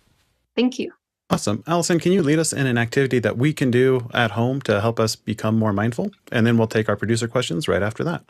Yes, sure. So I have a whole list here of different activities I've been thinking about. And I might actually just build off of that question that we just talked about. So I have 2 mindfulness exercises. The first one it's called the Notice 5 Things exercise. And I'm going to call it out right now. The very first prompt is a visual prompt. So as we go through this, I'll go through the standard prompt, but then after you see the model, you can feel free to modify it in your day-to-day to best accommodate whichever sensory modalities work best for you for the exercise. And the point is not so much to get rigidly attached to being able to notice all of your sensory modalities, but really it's about practicing these small psychological reps to notice what's happening right here, right now in the present moment for you. So we're entering psychological gym right now. We're going to do some funny activities. And what I mean by psychological gym is, if you were at the grocery store and you saw someone doing push-ups, what might you do? You're walking around the grocery store and someone's doing push-ups. What would happen for you? What would your response be? I'd lean over and whisper to my wife and point them out. You'd whisper to your wife? You'd give them a look clap? At that person. Yeah, you'd look at that person. Someone told me they'd pull out their phone and post them on TikTok. So you're walking around the grocery store, you see someone doing push-ups, you're probably going to have a couple thoughts of like, this is weird. Why are they doing push-ups in the grocery store? But if you go to the gym and now you're walking around the gym and you see someone doing push-ups, what would you do? Probably nothing, or just that's where they do push-ups, right? They're working out. So. Yeah, you wouldn't really think anything of it. You wouldn't really look at them or whisper in your friend or your partner's ear about it. And the reason that we do that is because the behavior is matching the context. So you see someone doing push-ups in the gym, that matches the context. You see someone doing push-ups in the grocery store, that doesn't match the context. And so as I guide you through these different exercises today, I want you to enter the psychological gym with us. So some of these exercises are going to feel like push-ups. Some of them might feel like doing bicep curls. Some of them might be compound exercises like a burpee. And just like going to the gym, some people in this room, they're going to love cardio. Some people are going to love strength training. Some people are going to love swimming. Not all of these exercises are going to be for everyone, but there might be one or two that you really, really like, that you really, really prefer. So this first exercise that we're going to do in psychological gym, it's called the Notice 5 Things exercise. And it was originally developed to help individuals with symptoms of anxiety. But again, everyone that I've met, if you're a human, you've also found yourself having moments of anxiety and moments moments of depression. So we're going to build our present moment muscle right now. And I want you to start by, what are 5 things in your environment that you can see right now? If you can just call them out. Or maybe on the screen, since we're all psychologically on the screen together, what are 5 things that you see on the screen right now? Books. We see books. We see Zoom. What else do we see? Microphones. Microphones. Cameras looking at me or looking back at the camera. The camera is looking, we're looking at it, it's looking back. What's one more thing that we can see right now? Curtains, drapes. Curtains and drapes. Yep. And then the next question that I'm going to ask you is, what are 4 things that you can hear? Whether it's in your personal room or on the Zoom call, what are 4 things that you hear right now in your environment? My kids in the background. You hear your kids in the background. My wife walking upstairs. Your wife walking upstairs. My dog's playing. Your dog's playing. The laptop just whispering away and silence in the room. The whispering of the laptop, that humming. Okay, and then what are 3 things that you can touch right now? I have a cat right here, so he's walking by. I can touch the cat. What else? What keyboard? You can touch the microphone, touch the keyboard. What happens if you put your hands together? Can you touch the sensations of your hands right now? Does it feel warm or cold, clammy or clean? Warm. Warm. And then what are 2 things that you can smell right now? Cologne. I have an oil diffuser going. Oil diffuser, your dog. When I do this exercise with kids, I always ask them to go ahead and take a whiff of themselves. And they really find that funny and humorous. I've asked healthcare providers to do that as well, but it can be scary if you're at the end of the day asking someone to take a whiff. So these are some things that we can smell. And then what's one thing that you can taste right now? Coffee. Success. Coffee? Did someone say success? Yes, because we're listening to you and this is quite fun. So thank you. Oh, great. You can taste the success in your mouth. You can taste coffee, water, or maybe just the general taste of your saliva. So that was it. That was the Notice 5 Things exercise. Everyone in this room just meditated. We just worked on our present moment muscles. So normally when I introduce these skills, I try to start with this exercise because it's so simple. And then this exercise, if you can help people practice this exercise in this context, then you can invite them to practice it next time they have a meal. So my challenge for all of you today is next time you sit down and have a meal, try to practice the Notice 5 Things exercise. And again, if seeing is an impairment or hearing is an impairment, go ahead and modify as needed. You can also do this when going on a walk. So if I say have a mindful walk, it's really going out into the world, attempting to not look at your phone and just repeating the Notice 5 Things exercise. What do I see? What do I hear? What can I feel? What can I taste? What can I smell? And you just repeat these reps over and over, and that slowly builds these present moment muscles. Great. Thank you. Let's move into some of our questions from our producers. So producers, if you have additional questions, we got quite a few on deck. What's our first question, Dave? It's from Guy Cochran in Seattle. What is implicit bias? Allie? That's a great question. So we've as humans, we are conditioned to have bias. All of us have biases for or towards all different stimuli in our environment. For the example, some of us have a positive bias towards vegetables. Some of us have a negative bias towards vegetables, and it's based off of our individual history of coming into contact with those stimuli.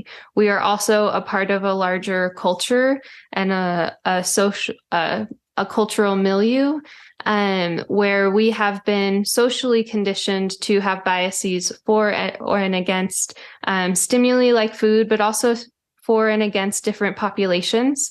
And implicit bias is essentially these ingrained or deeply enriched biases that we've been socially and culturally conditioned to have towards or against or neutral to all the different stimuli in our environment.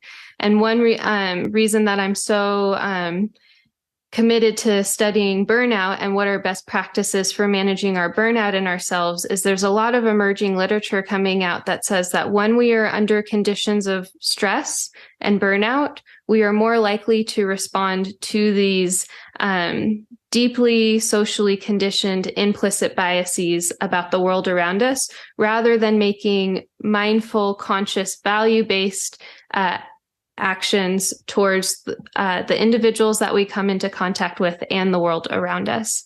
So they're kind of like these knee-jerk reactions that we have to different stimuli around us. It could be positive, it could be negative, it could be neutral. Interesting. You don't often think of positive biases. What's our next question, Dave? Our next one comes from Erin Graham, who's on the panel today and lives in Boston. She's asking, what are some self-help workbooks or books you recommend for both educators and non-educators? That's a great question. So I think I referenced there was a study that came out that found bibliotherapy, these self-help books, to be effective with helping. The study was related to helping K through 12 educators with managing their symptoms of stress, as well as anxiety and depression. And the book that they used in this study, it's called Get Out of Your Mind and Into Your Life. And it was written by Dr. Stephen C. Hayes, who is a co-founder of Acceptance and Commitment Therapy. So the book, Get Out of Your Mind and Into Your Life, it's available on Amazon. I believe it's been a bestseller in the past. It's really easy to find a copy of that. Another book that I would highly recommend is called The Happiness Trap. And The Happiness Trap was written by Dr. Russ Harris, who is also an expert in acceptance and commitment therapy and training. And The Happiness Trap, it comes with a companion app called the ACT Companion, which is an app that you can download on your phone that goes along with The Happiness Trap. So those would be the two, if you're interested in diving more into this work, those would be the top two books that I would recommend to start coming into more contact with it. All right, Dave? Oh, I thought you were going to go first. Anyway, I found a book by accident, actually. Not feeling too good about the way things were going. I went to the library and sort of wandered around a bit, and a book came off the shelf right in front of me and landed at my feet. And I looked through the shelf and there's nobody there. So I picked up this book, and it was called The Wisdom of Insecurity. It's a very small book written by Alan W. Watts. And it brought me totally out of a depression, reorganized my life, and has been a guidance for me ever since. Great. And another interesting book that taught me a lot about what happens to your body when you're stressed, not a very hopeful book, is one called Why Zebras Don't Get Ulcers. And it's all about your stress response and what happens when you have long-term stress. What's our next question? Guy Cochran, again from Seattle, is asking, any mindfulness apps do you recommend? Ellie? Yeah, so I definitely recommend the ACT Companion. I'm also a big fan of Insight Timer. The reason that I love the Insight Timer app is because it's free. And there's a variety of different tones and also guided meditations. Headspace is a really great introductory. If you don't have experience with meditation or mindfulness practices in the past, Headspace is a really amazing app. They also have mindfulness for kids. So the Headspace app is great because you could be learning these skills, and they also have little videos and guided meditations for kids. And they also have a television show on Netflix right now. So if you're like myself and you're a very visual learner, then the television show and the little cartoons can be helpful with Headspace. There's also the Calm app that I would recommend. But again, I honestly use the Insight Timer app. I've been using that one for years, especially because it's free and there's a lot of great video content on that app already. Awesome, and I'll try to get some links into the chat for those. Erin, what's your addition? So while this technically wouldn't be considered solely a mindfulness app, one that I started using in December because a student recommended it to me was the app Finch. And it's similar to owning a Tamagotchi. back in the 90s, where there's a little bird that you're trying to keep alive and healthy by setting goals for yourself. They can be mindfulness. They can be take, breaths, doing the five senses concept, drinking water, but also other goals that you're trying to achieve. So every time you achieve one of these goals, the little bird gets points and you're achieving your goals while playing a game. Awesome. Next question. It's from Chris Clark in Tempe, Arizona. Most people have an internal monologue going, and sometimes it amplifies excessive self-criticism. How does your approach provide support for modulating this critical monologue? That's a great question. Yes, we all have this internal monologue going, and this is where, so with these 6 skills of acceptance and commitment training or therapy, we talked about our present moment muscle. We talked a little bit about perspective taking. There's also values clarification and committed action, which is knowing what's important to you and then doing what's important. And then there's 2 other skills referred to as acceptance, which is essentially that ability to allow yourself to experience that discomfort, and diffusion, which is learning how to have a healthy sense of detachment between our thoughts, feelings, and emotions, and not responding to them as if they're the literal truth or the only perspective of the world. So with that question in particular, I would encourage that individual, when you notice that your internal dialogue is starting to become an obstacle and get in the way of you acting in service of your values and engaging in committed actions towards your values, to start to practice your acceptance and diffusion skills, which is essentially opening up to the discomfort. So there's a couple exercises. One is you could practice viewing your internal monologue as including all of these negative or uncomfortable thoughts, feelings, and emotions that are showing up for you as if they're inside of a beach ball floating on top of the water in a pool. Now, if you're in a pool and there's this beach ball that is full of every uncomfortable thought, feeling, and emotion that you've ever had, including those really cringy memories that you really hope no one saw, but those thoughts are in the beach ball too, you're going to feel pretty motivated to try to control this beach ball and to try to get it to go away. So you have a couple options when you're sitting in this pool with this beach ball full of this internal monologue. You could try to push the beach ball underneath the water. But what happens when you try to push a beach ball underneath the water? Bounces back up. It bounces back up. And the more energy and force that you use trying to control the beach ball to get it to go underneath the water, the more force and energy it just pops right back up at you. And when I do this exercise with others, sometimes they'll say, well, you know what, Allie, then I'm just going to try to throw the beach ball out of the water. But this is a magical metaphor that I'm making up right now. So we're going to imagine that there is there's like a tarp or a bubble that's over the pool with you. So when you try to throw it out of the water, it just pops right back into the water. And then sometimes people will say, well, then I'm just going to find a sharp object and I'm going to try to deflate the beach ball. Again, this is a magical metaphor. So when you try to deflate the beach ball, what happens is it actually just grows back even bigger and it starts to take up more space in the pool. So in this scenario, you have a couple options when you're in this pool with this beach ball that you're trying to get to go away. You can continue all day to try to get it to go underneath the water. You can try to throw it out of the water and have it pop back in. You can try to use these other control tactics by trying to get it to deflate and it just grows bigger and bigger. Or you can practice acceptance. You can practice allowing the beach ball to float on the water and be there with you. And when you start to move into the stance of acceptance that the beach ball is going to be there on the water floating with you, suddenly you now have this capacity to turn your attention to all the other interesting things that are happening in the pool with you that day.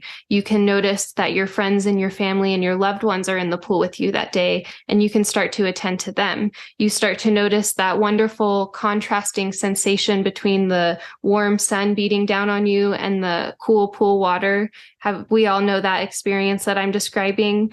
So you start to notice those wonderful sensations, the people in the pool, all the positive experiences. Maybe you notice a beach ball that's full of all your positive experiences are now in the water with you as well. So from this ACT perspective, when you find yourself getting caught up or hooked to your negative self-talk and that daunting internal monologue, one approach is acceptance, which is, can you open up to letting that beach ball sit on the water with you, to letting yourself come into contact with these uncomfortable thoughts, feelings, and emotions. And then the other skill is diffusion. And with diffusion, this is having a healthy, it's essentially decontextualizing, deliteralizing our thoughts, feelings, and emotions so they don't carry so much weight over us.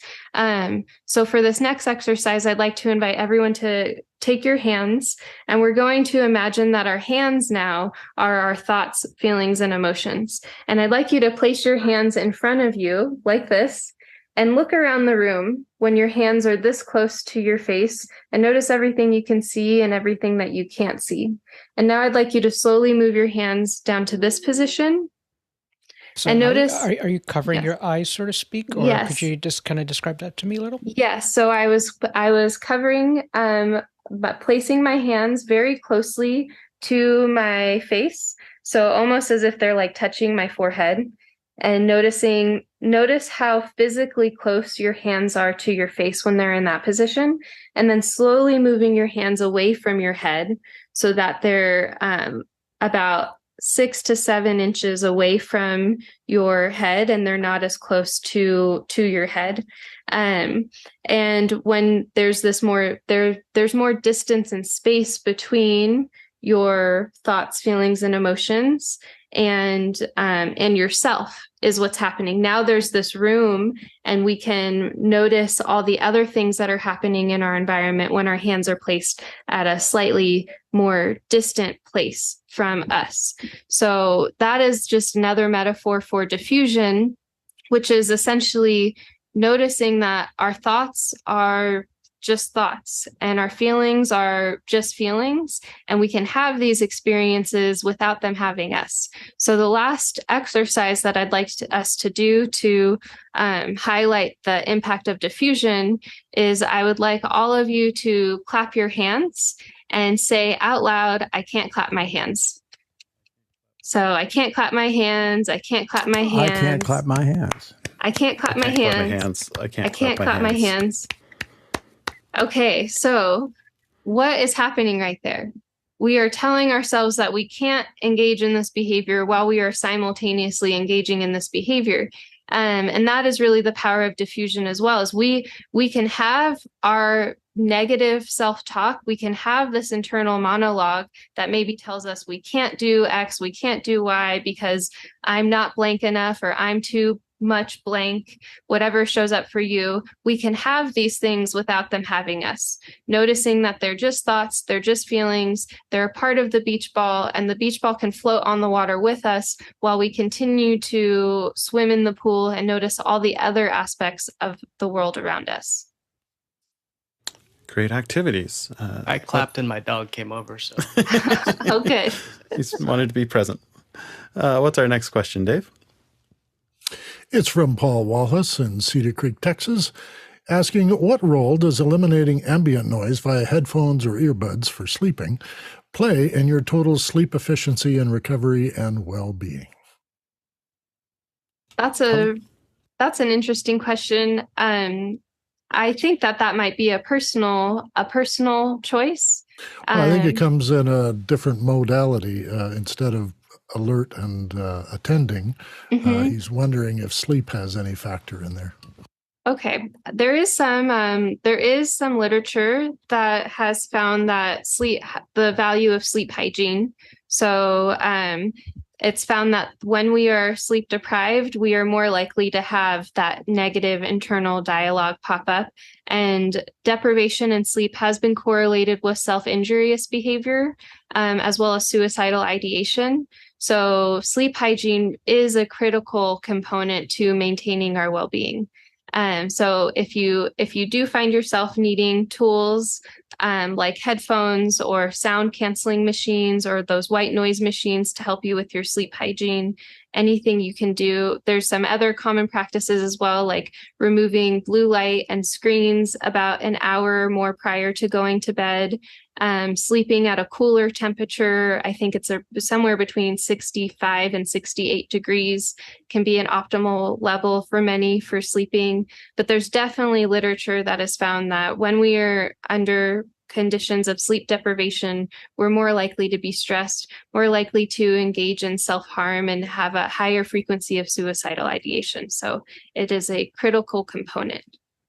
Just to help you out there, I'm translating for those elsewhere that it's about 18 to 20 degrees Celsius. Thanks, Dave. What's our next question? It's from Guy Cochran. What are 3 ways that we can improve our present moment muscle? We just did 3 activities. Ali, can you describe some others? I don't know if we have time to complete them, but are there any others that you would just suggest? Yeah, sure. There's box breathing is a great exercise. So this is where you essentially inhale for the count of 4, and then you exhale for the count of 4, and then you inhale for the count of 4 and exhale for the count of 4. And you essentially imagine that you're drawing a box in your mind when you're doing that exercise. Getting grounded is another favorite one of mine. So I'd like to ask all of you to take a moment to place both feet on the ground in front of you. And then you can go ahead and close your eyes. If you don't feel comfortable closing your eyes, you can stare at a soft spot on the ground. Take a deep inhale, noticing the sensation of your breath. Slowly exhale, noticing that sensation as well. And now I'd like you to notice the way your right foot feels pressed on the ground. And now notice the way your left foot feels pressed into the ground. And then notice how both of your feet, the sensation of both of your feet being pressed in the ground, how that feels. Take another deep inhale and slowly exhale out. And whenever you're ready, you can open your eyes and come back to the room. And so that's a quick, I literally just call that exercise getting grounded.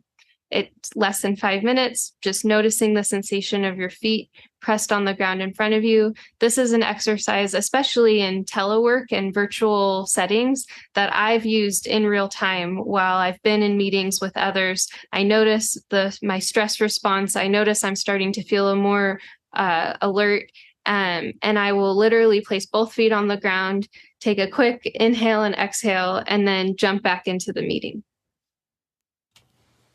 I really like that last one. Next question. This is from Paul Wallace in Cedar Creek. Can you stay inside in one place indoors all the time, which many did during COVID, and remain mentally healthy? Or tips for staying healthy if you are homebound all the time? Yeah, this is a really good question because I'm reflecting on my own experiences.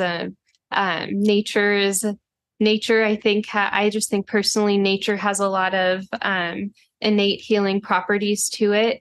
So if there were ways to bring the experience of nature in your home by having plants, by having a little home garden that you can attend to, ways that you can come into contact with those sensations of nature. But also, we're just incredibly social creatures. I've been studying psychology for a little over a decade now. And the more that I try to study the individual, the more I come to realize that we actually live in groups, and we are more like the bees than we think we are. We really do need our social networks and social connection. So the ways that you could bring more social interaction with others, like this wonderful platform of having these conscious conversations with others on a screen, having a phone call with someone can go a long way. If you have opportunities to have physical touch, whether it's a hug from a loved one, more ways that you can weave in social interaction with whatever circumstances you're living in is going to greatly improve your health and well-being. And then ways that you could come into contact with nature, whether it's going out on a hike, if that's an option for you. But if that's not an option for you, if there's a way that you could bring more plants and gardening into your world, just to get you into contact with the earth would be those. So finding ways to bring nature into your home and finding ways to bring social connections into your home would be the top 2 things I would recommend. What's our next question?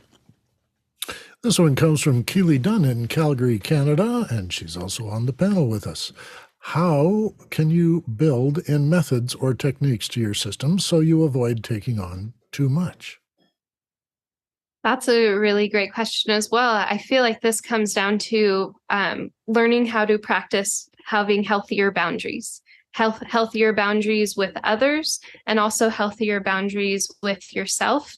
There's a wonderful therapist, right? No, her name is Nedra Tawwab, and she's written a couple books about boundaries. She just wrote a book called Drama Free that's about to come out. And prior to that, she wrote another book specifically about boundaries. It's a workbook about boundaries. And it talks about the distinction between having porous boundaries versus very rigid boundaries, and how we can start to have better boundaries with ourselves and others. And I think as someone who is a recovering workaholic, the most difficult aspect of this work is honoring the boundaries that you set for yourself. So when you say, I do not have the bandwidth or the capacity to do X, Y, and Z, can you hold space? Can you let the beach ball sit on the water with you when the thoughts start to come up that maybe you should move your boundaries to accommodate others? Can you practice having those thoughts without them having you, and still honoring your boundaries to maintain your own well-being? Quote of the day, have your thoughts without them having you. What's our next question? It's from TJ Asher in Minneapolis, Minnesota. Does intense physical activity, such as exercise, contribute to recovery? And if so, how and why? Yes, there's also a lot of literature. So sleep, a healthy diet, good nutrition, physical exercise, those are seen as hydration. These are seen as foundational to helping maintain our well-being. So, and with the word, I'm personally having my own relationship with the word recovery right now, because I view this work as I don't really know if anyone ever truly reaches a state of completely healed or completely recovered. To me, it seems like it's this lifelong, never-ending journey towards recovery, towards healing, towards well-being, and towards health. So I could say, make sure tomorrow that you get a full 8 hours of sleep, you have an adequate amount of exercise, you have the perfect diet, but that's just tomorrow. It's really this lifelong path towards maintaining your well-being. Go ahead, Dave. Would you be concerned about intense physical activity actually adding stress and not relieving burnout? I think so. I think this is, from the ACT perspective, everything comes down to the context in which we're behaving. So a lot of times, if you ever see an ACT therapist or you work with an ACT trainer, they might ask you the question, and how's that working out for you? Because the indication of well-being is successful working for the individual. So again, even this one, it's kind of context dependent and individual dependent. What might be considered intense exercise for one individual might not be considered intense exercise for another. And it really comes down to, why are you engaging in that exercise? Are you engaging in it solely with the agenda to try to decrease having the presence of uncomfortable thoughts, feelings, and emotions? Because if you're doing it solely with the mission to try to decrease these experiences, from an ACT perspective, it would be viewed as a form of experiential avoidance, or really a band-aid rather than addressing the core issue of whatever's showing up for you. But if you're engaging in intense exercise because you made a value-based commitment to be a part of a relay race with your friends in the summer, so you're engaging in this intense exercise to help you come further in alignment with your own values, then it would be viewed as an instance of self-care. So when I was working with medical students, a good example of this is medical students are incredibly healthy. They're the ones who they are valuing their sleep, their nutrition, their exercise as much as they possibly can. And there was always this interesting thing that would happen right around the time of their final exams, where suddenly some of these people that I would be working with, they would tell me, Allie, I have to go to the gym for 3 hours today. And it was always the frequency of exercise was always increasing as they got closer around this time where they should be sitting at a desk studying for their exam. Suddenly they absolutely had to be at the gym for 3 hours a day, every single day, the week of their exam. So in that context, I had to help explain to them that that's really experiential avoidance in disguise. They're engaging in the exercise to avoid what they have self-reported to be important to them, which is their education in that moment. They're avoiding sitting down and doing the studying that needs to be done in service of their education through the means of going to the gym an extreme amount that week. But so again, it really is context dependent. Sometimes intense exercise is a value-based action. That is, if you're an Olympic athlete and you have a competition coming up, then yes, doing that exercise is in service of your values. But if you're doing it because it's with the sole agenda of trying to get the beach ball to go away, then I might encourage you to open up to letting that beach ball sit there with you. Great. Next question. From Paul Walhouse in Cedar Creek. One of our panelists who is not on board today said, it is not polite to stare at the past. How do you divert your attention away from dwelling on past mistakes? Yeah, that's a really good one. And this goes back to that notion of when we are spending too much time in the past, it can be correlated with symptoms of depression. Too much time in the future correlated with symptoms of anxiety. And again, this also kind of comes down to the context, because it is good. This is why I'm saying too much, which is also dependent on the individual.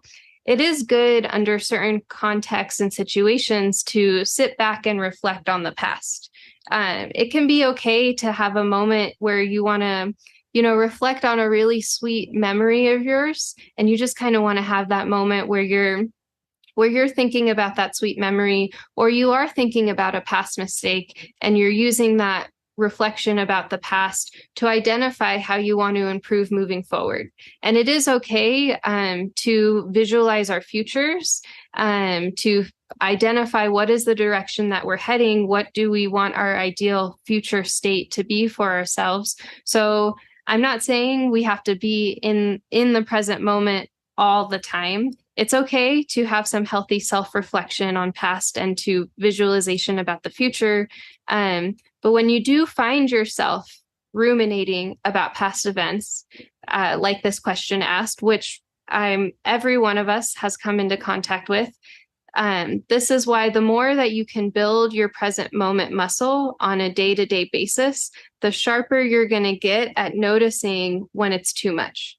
The sharper and faster and more agile you'll become at noticing when you're in the depression lull, when you've psychologically transferred to the past and now it's getting in the way of you being in the present and doing what's important to you right now.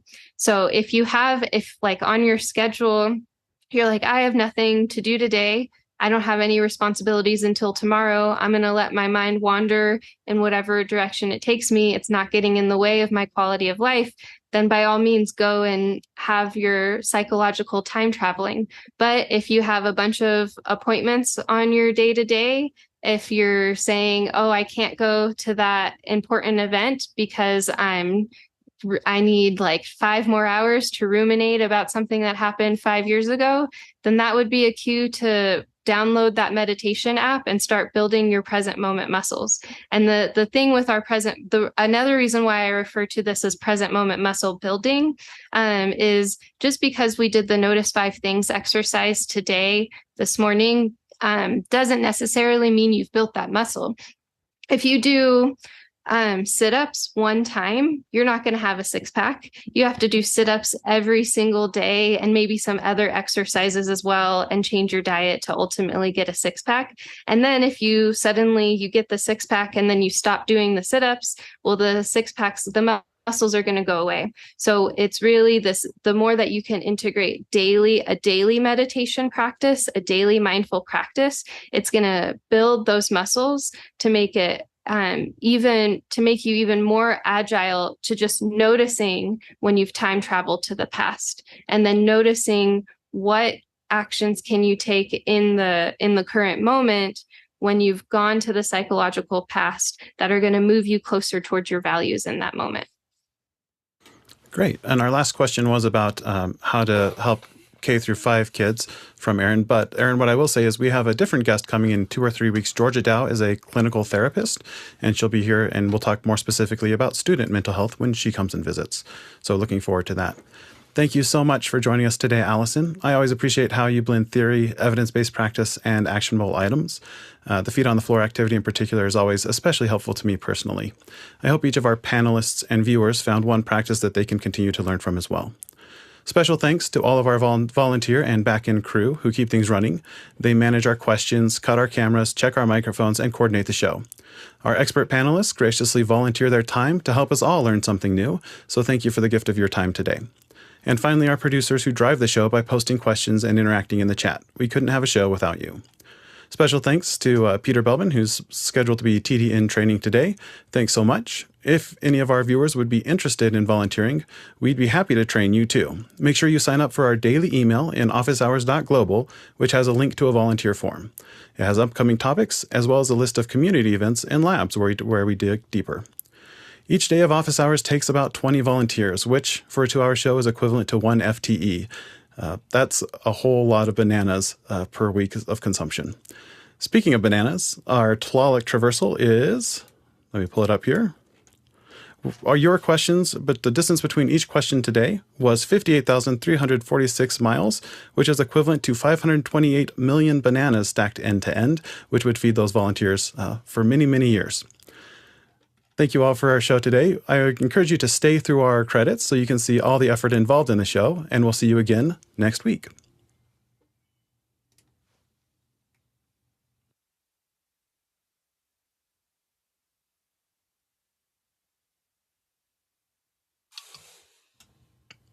Thanks so much, Alison. Really appreciate you coming in. That was terrific, yes. Well done, guys. Thanks very much, Alison. Enjoyed it. This is our whisper time. Is ASMR considered stress relief? I hope so. Thanks, Harshit, for helping us be mindful of your needs, because of course, I never thought about those activities before. No, but I was fun. That's exactly how we do it. We just ask. If you don't ask, you're not going to get it. Wonderful job. So helpful for people who are listening remotely and not watching to be able to hear what we were doing as exercises. So excellent reminder for everybody. It might have been the Macarena, but it wasn't the Macarena. Have a great day. Anyone who wants to join our education council meeting, it will be in about 5 or 10 minutes after the show to debrief. Thanks, Alison. We'll see you soon. Sounds good. See you later.